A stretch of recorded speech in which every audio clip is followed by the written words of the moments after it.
আমি কালকেও একটি ইঙ্গিত দিয়েছিলাম যে গণভোট নিয়ে ইদানিং বেশ তোড়জোড় শুরু হয়েছে। সরকারের ভাবসাব দেখে মনে হচ্ছে যে গণভোটটা যদি না হয় এবং গণভোটে যদি হাঁ জয়যুক্ত না হয় তাহলে বোধহয় দেশটা একেবারে রসাতলে চলে যাবে। তারা অনেক গবেষণা করে একটা পদ্ধতি বের করেছেন, এটা না মানলে দেশ একেবারে শেষ হয়ে যাবে। হ্যাঁ, আমি মানি গণভোটটা যে জুলাই সনদের উপর হচ্ছে, মানে তারা যে জুলাই সনদটা বানিয়েছে যেটাকে পাশ করার জন্য এবং যেটাকে সমস্ত রাজনৈতিক দল যাতে মেনে চলে তার জন্য এই গণভোটটার আয়োজন করা হয়েছে। এবং যে জুলাই সনদটা বানিয়েছে তারা, এটা একেবারে যে খারাপ তা কিন্তু আমি বলছি না।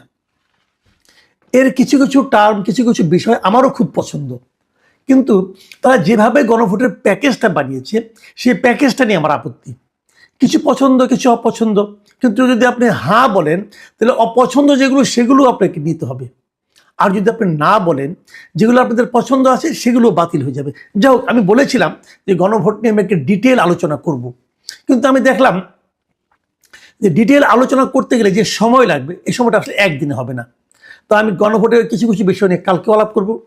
আজকে আমি একটা মাত্র বিষয় নিয়ে আলোচনা করব, এটা ধারাবাহিকভাবে আসলে চলতেই থাকবে। যে একটা নিয়ে আলোচনা করবো সেটাই আপনারা বুঝবেন জিনিসটা কেমন হচ্ছে। আচ্ছা, গণভোটটা পাশ হলে কি হবে? সব রাজনৈতিক দলগুলো এটাকে মানবে। রাজনৈতিক দলগুলোর মধ্যে কি সেই মানার সদিচ্ছাটা আদৌ আছে? ধরেন গণভোট পাশ হলো, পরে পলিটিক্যাল পার্টিগুলো মানলো না, আপনি কি করবেন? মারবেন? কিভাবে মারবেন? একটা সিম্পল এক্সাম্পল দিই।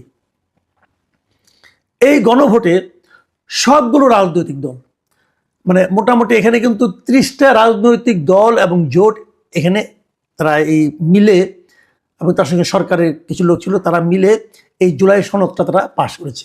মানে জুলাই সনদটা তারা মানে আপনার বানিয়েছে যে এই বিষয়ে আমরা চাই। এর মধ্যে কিছু কিছু বিষয়ে কেউ কেউ নোট অফ ডিসেন্ট দিয়েছে, কেউ কেউ সবগুলো মেনেছে, কোনোটাতে আছে এরকম। এদের 22 নম্বর ধারাটা, এটা হলো সংসদে নারীদের অংশগ্রহণ কি পরিমাণ থাকবে, মানে কি পরিমাণ নারী, কি কত সংখ্যক নারী এই জাতীয় সংসদ নির্বাচনে অংশ নেবে এবং জাতীয় সংসদের আসনে কতগুলি নারী বসবেন, কতজন নারী বসবেন, এই বিষয়ে একটা আলোচনা হয়েছে। সে আলোচনাটা লম্বা সময় ধরে হয়েছে। কিন্তু প্রথমে বলা হয়েছিল মানে সংবিধান সংস্কার এবং নির্বাচনী ব্যবস্থার সংস্কার যে দুটো কমিশন হয়েছিল তাদের দিক থেকে প্রস্তাব ছিল যে সংসদের আসন সংখ্যা হবে 400। এই 400-র মধ্যে 100 আসনে নারীদেরকে মনোনয়ন দিতে হবে। ওই আসনে কোনো পার্টি কোনো পুরুষকে মনোনয়ন দিতে পারবে না 100 আসনে। এবং এইবার যে 100 আসনে নারীদের মনোনয়ন দেওয়া হবে, আগামীবার এই 100 আসনে দেওয়া বাধ্যবাধকতা থাকবে না, অন্য 100 আসনে বাধ্যতামূলকভাবে কেবল নারীদেরকেই মনোনয়ন দিতে হবে। এভাবে ঘুরে ঘুরে 4টা নির্বাচনে, তাহলে 4টা নির্বাচন দিতে হয় 100 করে 400 আসনেই নারীদের মনোনয়ন দেওয়া হয়ে গেল। তাহলে এরপর থেকে নারীদের মনোনয়ন দেওয়ার আর কোনো বাধ্যবাধকতা থাকবে না। এর মাধ্যমে যেটা হবে যে নারীরাও কিন্তু 100 আসনে এমপি হতে পারবে এবং তারা পূর্ণ ক্ষমতা নিয়ে এমপি হতে পারবে। আমার কাছে এই প্রস্তাবটা কিন্তু খুবই ভালো লেগেছিল, কিন্তু এই প্রস্তাবটার প্রধান বিরোধিতাকারী ছিল বিএনপি এবং জামাত। তারা এই প্রস্তাবটা চায় না, এটা ভালো হবে না। তো তারা কি করেছে, অনেক আলাপ আলোচনা, 3 দিন 4 দিনের আলোচনা হয়েছে। 3 দিন আলোচনার পর এই বিএনপির সালাউদ্দিন আহমেদ সাহেব উনি একটা প্রস্তাব করেছেন। উনি কি বলেছেন যে নারীদেরকে 5% আসনে মনোনয়ন দেওয়া হবে, এটা পরে ধীরে ধীরে বাড়ানো হবে। শেষ পর্যন্ত এটাই গৃহীত হয়েছে। এখানে 30টা দল ও জোটের মধ্যে 27টা দল ও জোট এর সঙ্গে একমত হয়েছে। মাত্র 3টা দল এই মানে পদ্ধতির সঙ্গে একমত হয়নি। সেই 3টা দল কে? ইসলামী আন্দোলন বাংলাদেশ, বাংলাদেশ খেলাফত মজলিস এবং নিজামে ইসলাম পার্টি। এই 3টা দল ছাড়া আর আলাপে অংশ নেওয়া সকল দল এই সঙ্গে পদ্ধতির সঙ্গে একমত হয়েছে যে তারা 5% আসনে নারীদেরকে মনোনয়ন দেবে। খুব সিম্পল, কিন্তু সবাই কিন্তু একমত হয়েছে, বুঝছেন? কিন্তু জামাতও আছে, বিএনপিও আছে, তো তারা অঙ্গীকার করে এসেছে। এখন কোথায় অঙ্গীকার করেছে? জুলাই সনদে। যে জুলাই সনদ আমরা গণভোটের মাধ্যমে পাশ করানোর কথা ভাবছি, বলছি, গণভোটে দেওয়ার কথা বলছি। সরকার বলছে এটাতে হ্যাঁ ভোট দিতে হবে, পাশ করতে হবে। বিএনপিও বলছে হ্যাঁ ভোট দিতে হবে, এবং এমনকি আমাদের জামাতে ইসলামও বলছে এটাকে হা ভোট দিতে হবে। এবং শেষ পর্যন্ত যে সিদ্ধান্তটা হয়েছে সেই সিদ্ধান্তটা আপনাদের একটু পড়ে শোনাই। সিদ্ধান্তটা হয়েছে যে জুলাই সনদ 2025 স্বাক্ষরের পরবর্তী সাধারণ নির্বাচনে প্রতিটি রাজনৈতিক দল বিদ্যমান 300 সংসদীয় আসনের জন্য প্রার্থী মনোনয়নের ক্ষেত্রে ন্যূনতম 5% নারী প্রার্থীকে মনোনয়ন দেবে। মানে এইবার যে নির্বাচনটা হচ্ছে, যে ত্রয়োদশ নির্বাচন যেটা হচ্ছে এই আগামী ফেব্রুয়ারি মাসে হবে, সেই নির্বাচনের জন্যই এটা প্রযোজ্য এবং তারা দেবে, তারা সবাই অঙ্গীকার করে আসছে। আচ্ছা, এই যে একটা অঙ্গীকার তারা করলো, 27টা দল ও জোট রাখছে কয়জন? এটাই হলো যে সবচেয়ে বড় প্রশ্ন, সবচেয়ে বড় আমি মনে করি যে খুব বার্নিং কোশ্চেন। দেখা গেছে এই যে নির্বাচনে এবার যে হচ্ছে একটা, এই নির্বাচনে যে মনোনয়নগুলি মোটামুটি তো ফাইনাল হয়ে গেছে। এখন এখানে দেখা যাচ্ছে প্রত্যাহারটা হয়নি, মানে এর চেয়ে বাড়ার কোনো স্কোপ নাই। এখানে দেখা যাচ্ছে যে 51টা রাজনৈতিক দল এই নির্বাচনে অংশ নিচ্ছে। এর মধ্যে 30টা রাজনৈতিক দলের কোনো নারী প্রার্থীই নাই, মানে 30টা দলের কোনো নারী প্রার্থীই নাই। আর বাকি যেগুলো আছে তারা কেউই ওই যে 5% যে একটা অঙ্গীকার নামা, সেটা তারা পূরণ করতে পারে নাই। তারা 5% নারীকে প্রার্থী হিসাবে দেয় নাই। বিএনপি কি করেছে? জামাতে ইসলাম, যেটা বড় যে দুটো দল, তারা কি করেছে? তারা কি দিয়েছে? না, তারাও দেয়নি। বিএনপি তাদের 13টা আসনে প্রথমে 11 জন নারী প্রার্থী দিয়েছিলেন। তার মধ্যে খালেদা জিয়া একাই ছিলেন 3টি আসনের প্রার্থী। তো খালেদা জিয়া মারা গেছেন, মারা যাওয়ার পর ওই 3 আসনে কিন্তু পুরুষ প্রার্থী হয়ে গেছে। তাহলে এখন তাদের মানে 10টি আসনে তারা 10 জন নারীকে মনোনয়ন দিয়েছে, 10টি আসনে 10 জনকে। এবং এই 10 জন কারা আপনারা জানেন সবাই, আমি তবু নামগুলি একটু বলি।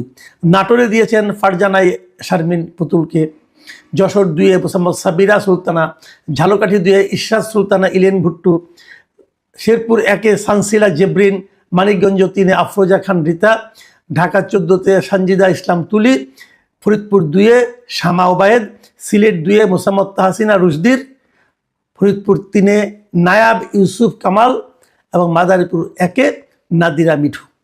এই যে 10 জন প্রার্থী তারা দিয়েছেন, এই 10 জনও যদি আপনি খুব ঠান্ডা মাথায় হিসেব করে দেখেন, সবাই এসেছে পারিবারিক কোটায়।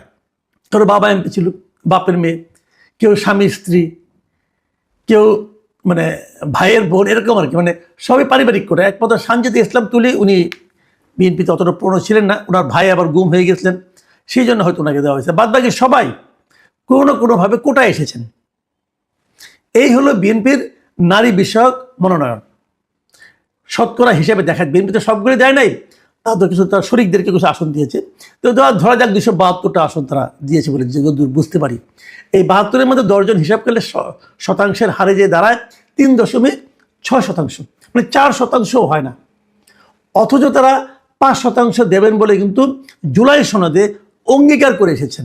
বিএনপি কীভাবে ব্যাখ্যা করবে?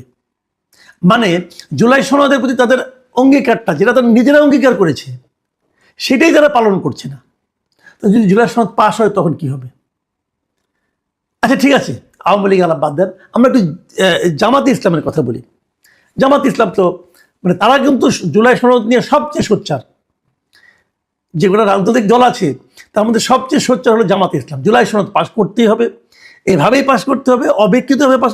আচ্ছা ভাই, পাস যে করবে, আপনি এটা মানবেন কিনা সেটাকে বলেন না ভাই। যদি আপনার ক্ষমতায় যান মানবেন। আজকে যদি আপনার গণভোটে জয়যুক্ত হয়, তাহলে তো এটা মানতে হবে সবাইকে। মানবেন নাকি আপনারা? মানবেন না। উদাহরণ দিই, কয়েকদিন আগে তো আপনারাই অঙ্গীকার করে আসছেন যে আপনার 5% আসনে দিবেন। জামাতে ইসলামী একটা আসনে কোনো নারীকে মনোনয়ন দেয় নাই, একটা আসনেও না। মানে আমি যদি বলি যে অঙ্গীকার ভঙ্গের প্রতিযোগিতায় জামাতে ইসলাম চ্যাম্পিয়ন, তাহলে কিন্তু খুব একটা ভুল বলা হবে না। তারা একটা আসনেও দিল না। আচ্ছা, জামাতের কি নারী নেত্রী নেই? তাও কিন্তু না। জামাতের যে কেন্দ্রীয় মজলিসে শুরা আছে, এবার সেখানে 91 জন নারী নির্বাচিত হয়েছেন। তাদের কেন্দ্রীয় মজলিসে শুরার মধ্যে নারী সদস্য আছেন 91 জন। তো সেটাও কি আপনাদের জন্য তাদের মাঝখান থেকে কোনো একজনকে দিতে পারলেন না? তার মানে এই যে এই সমস্ত বড় বড় কথা, এগুলো আসলে বাদ কি বাদ, এগুলো নিয়ে তারা আসলে কেউ সিরিয়াস না। জাস্ট মানে নিজে কয়েকদিন আগে যেটা অঙ্গীকার করে এসেছেন, যেটাকে গণভোটে পাশ করানোর জন্য সবাই উঠে পড়ে লেগেছেন, যে জিনিসটা আপনি পাশ করাবেন সেটা তো আপনি নিজেই মানেন না। তো এটা পাশ করেন, এটা পাশের পক্ষে, এটা এটা এই গণভোটে হা ভোট দেওয়ার জন্য, হা ভোট দেওয়ার জন্য মানুষকে উদ্বুদ্ধ করার ক্ষেত্রে আপনার তো কোনো নৈতিক অবস্থানই নাই। দুই ভোটাররা জিজ্ঞাসা করে আপনারা যে হা ভোট দিতে বলছেন, আপনারা তো নিজেই তো না করছেন, আপনারা নিজেরাই যেটা অমান্য করছেন। এখন হয়তো ওনারা বলবেন যে না, আমাদের বাস্তব ভিত্তিটা এরকম না, দেশে আমাদের আর্থসামাজিক অবস্থা এখন এরকম নাই যে নারীদেরকে মনোনয়ন দিতে হতে পারে। তাহলে আপনারা হা বললেন কেন? হা বলেন কেন?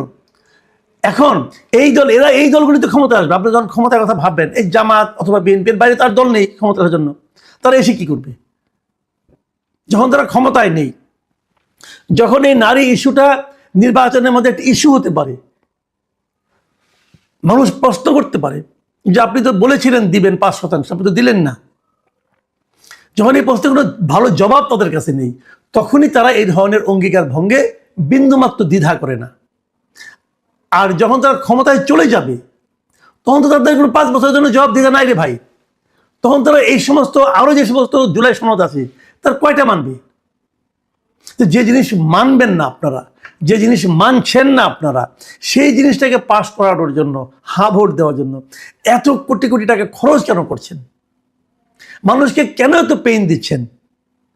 এই প্রশ্নের জবাব কে দিবে, কিভাবে দিবে, কি দিবে, এটা আমি বলতে পারবো না। আমি কেবল হতাশাই ব্যক্ত করতে পারবো। প্রিয় দর্শক, এই হচ্ছে আমাদের দেশের রাজনীতিবিদদের, রাজনৈতিক দলগুলোর চারিত্রিক বৈশিষ্ট্য। এই হচ্ছে অঙ্গীকারের প্রতি, নিজের করা অঙ্গীকারকে বৃদ্ধাঙ্গুলি দেখিয়ে উড়িয়ে দেওয়ার, অবজ্ঞা করার, পদদলিত করার মানসিকতা। এরাই আমাদের দেশে আগামীতে রাষ্ট্র ক্ষমতায় আসবে। কে আসবে? বিএনপি আসুক অথবা জামাত আসুক, এরাই তো আসবে। কে আসবে? যারাই আসবে, এই হলো তাদের মন মানসিকতা। প্রিয় দর্শক, এখন আর নতুন করে কি পড়ার আছে? ভাবুন আপনারা, কাদের পাল্লায় আমরা পড়েছি। আল্লাহ হাফেজ।